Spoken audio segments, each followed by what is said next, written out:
好，来继续来看这只编号711的台湾乌熊，今年的4月挂着卫星信号的发报器，第2届来野放，但是5月初6失去着信号。林务局的人员3天后，伫这个信号上尾出现的地点的附近，发现这个乌熊的遗体，放台伫的涂骹底，头甲胸部有明显的外伤，发报器嘛已经无去了，死因无单纯。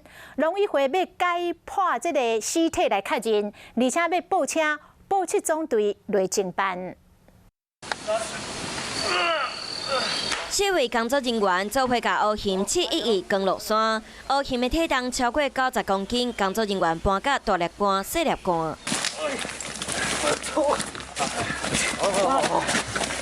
乌熊被发现的时已经无生命真相，搁互抬起来。原本大家也有一寡希望，认为可能藏伫无信号的隐秘山沟，想要到乌熊枵死，发现不幸。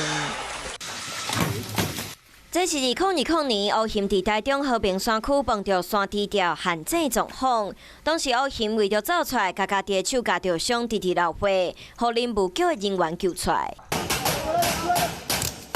今年4月，乌熊伫卫星信号发报器放放伫山区第2摆，不过5月初6，雄雄失去卫星信号。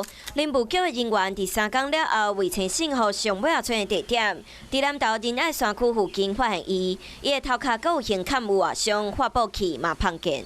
在无界的那个附近啊，发现有一个地方有一个疑似有掩埋的可疑的地方哦。那在挖掘开之后呢，发现是东卯山的黑熊的遗体。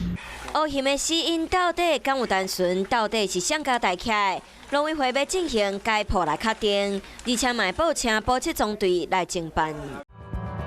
想要获取更多新闻资讯，想要看到主播最新的动态，赶快订阅华视 YouTube 频道。